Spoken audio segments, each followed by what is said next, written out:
The cold, moonless night hung over the quiet town of Kibugu. A chilling wind swept through the trees, carrying an eerie silence that seemed to touch every corner. Deep in the shadows of Mount Kenya forest, a man moved quietly, hidden by the darkness. His name was Koigi, a name that brought fear to many. Koigi had lived on the edge of Kibugu for years, surrounded by whispered rumors. By day, he blended into the crowd with a disarming smile. But by night, he became a shadow, a figure tied to the town's darkest fears. People disappeared in Kibugu, leaving no trace. The stories pointed to Koigi, but no one dared to confront him. His charm masked the darkness within, making accusations difficult. One evening, Wanjiku, a young woman returning from the market, felt someone watching her. She quickened her steps, gripping her basket tightly. The narrow path to her home felt unusually long. Suddenly, a low whistle broke the silence. Her heart raced as she looked around, but the dense bushes revealed nothing. Koigi stepped out of the shadows, his face partially hidden by his hat. "Lost your way?" he asked, his voice calm but unsettling. Wanjiku wanted to run, but fear froze her in place. The next morning, her basket lay abandoned on the path. Wanjiku was gone. Panic gripped the town. Prayers for safety echoed in homes, but no one dared to accuse Koigi, who appeared in the market the next day, acting as if nothing had happened. Koigi carried a secret he never shared.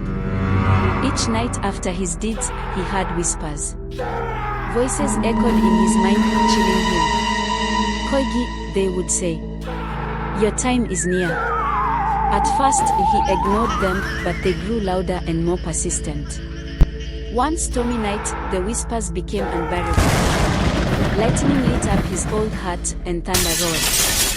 His lantern flickered and went out.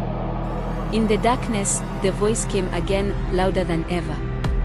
"Koigi," it said, "your soul is heavy with sin. Repent, or face judgment." For the first time in years, Koigi felt fear. He tried to ignore it, but the voice described his crimes in vivid detail. That night, he couldn't sleep. By morning, his eyes were red, and he avoided the market, hiding deeper in the forest. Days passed, and the whispers continued, joined by haunting visions. He saw the faces of those he had wronged. Desperate, he went to Elder Kamau, a wise elder known for his faith. "Mzee, I am haunted," Koigi admitted, his voice shaking. "I see them, the ones he couldn't finish." Tears rolled down his face. Elder Kamau placed a hand on his shoulder. "God's mercy has no limits, my son. If you want forgiveness, you must repent and give your life to Christ."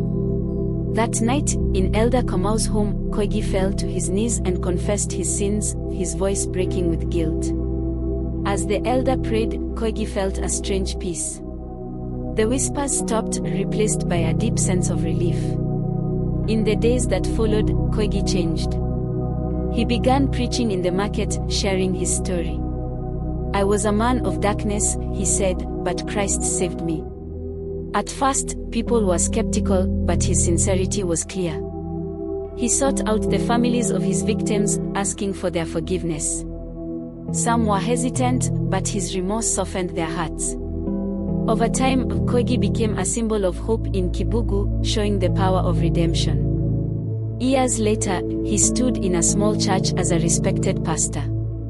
The feared Koigi was gone, replaced by a man of faith. Yet, he never forgot those he had wronged. Their faces reminded him of the grace he had received, a grace he shared with others.